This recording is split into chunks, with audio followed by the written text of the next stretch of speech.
You know that whenever we have Mass, there are books that we use that contain all of the prayers that we pray and all of the readings that we have at Mass, right? Everything is scripted for us generally every time we gather for Mass. And that includes things like funerals and weddings and baptisms and other ceremonies that are a little different from Mass on Sunday.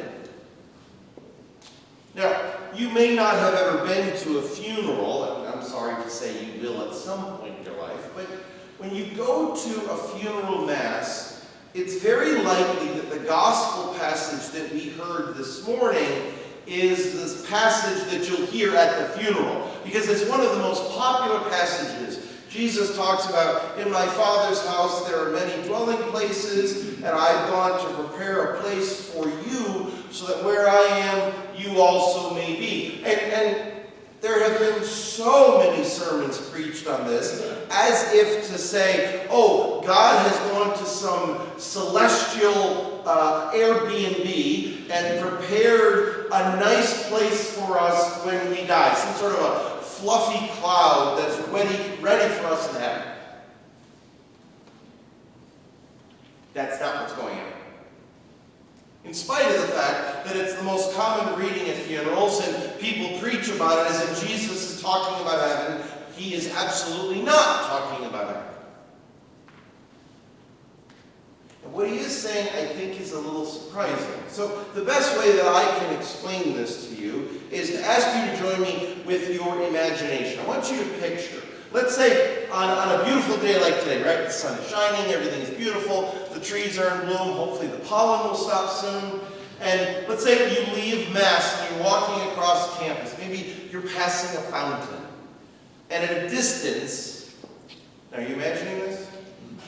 At a distance, you see a young man down upon one knee, kneeling in front of a young woman who is overcome with emotion, and his hands are raised as if he's holding a small idol. Well, what's going on? We immediately know that image is so familiar, so common, so universal in our culture, we could see that a couple 100 yards away and we know, oh, that's wonderful. Somebody is proposing marriage. Somebody is getting engaged.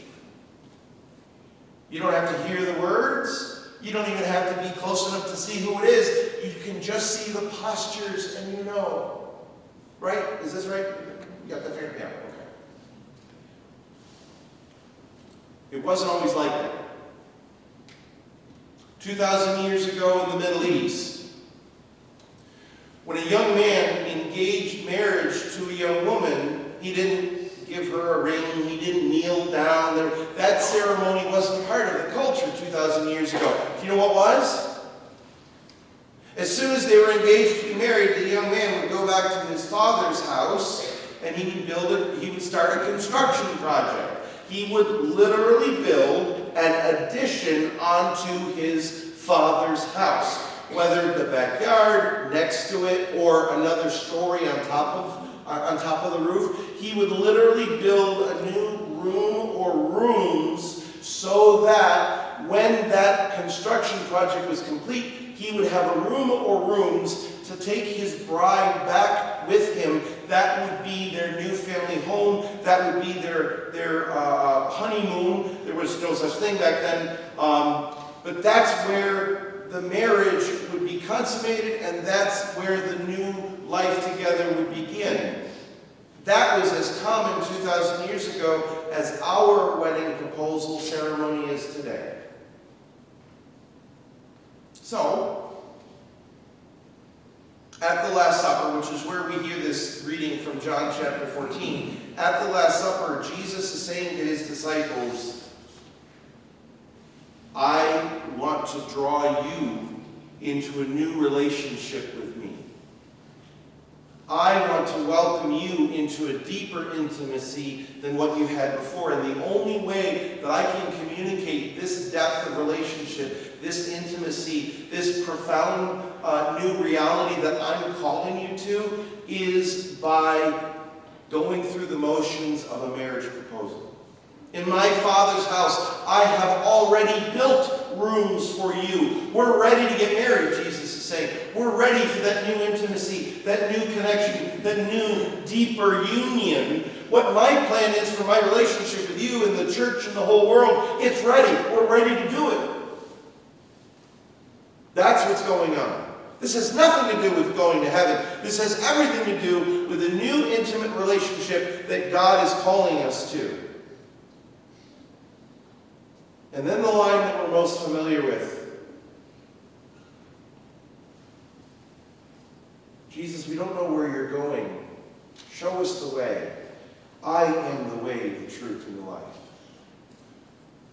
To participate in the way, the truth, and the life that Jesus offers is not a proposition. It's not a philosophy. It's not a formula. It's not information to get in our head. It's a new relationship. And when you marry somebody, your life is forever changed. Your life, your future, your behavior, your works, your home, everything in life is changed because it's wrapped up around your beloved. Your life is forever different because of who you married and how you create a life together. You will never be the same. And so what Jesus is saying is, I'm calling you to a new way of living, a new way of loving, a new way of thinking, a new way of being in the world based off of this intimacy. I want you to be different. I want you to be unified with me so that in this new relationship you become active in the works that I have done. That's why as soon as Jesus proposes this new intimacy, he starts talking about his ministry. The works I've done, the messages I've preached, the care that I've provided, the people that I've loved, the people that I've included, all of this radical ministry that I've offered, you now join me in it because we're entering into this new intimacy. I'm calling you into a relationship with me so profound we can only speak about it through the metaphor of marriage. That's what's going on. That's what Jesus is calling us to. And just like anyone who marries, our future should be radically transformed because of our relationship with Christ, because that intimacy we have with him changes absolutely everything about how we live. And so St. Peter can say in our second reading, you are different now. You are this holy people, this royal people, this people that are so radically different from the rest of the world, a holy nation, a chosen people, a people set apart for the works of God. Because we have been united with Christ so profoundly, our lives will be forever different. And so now, we have to start living with it. We have to continue the works that Jesus worked. And begin calling the world to that new relationship with God that we've been called.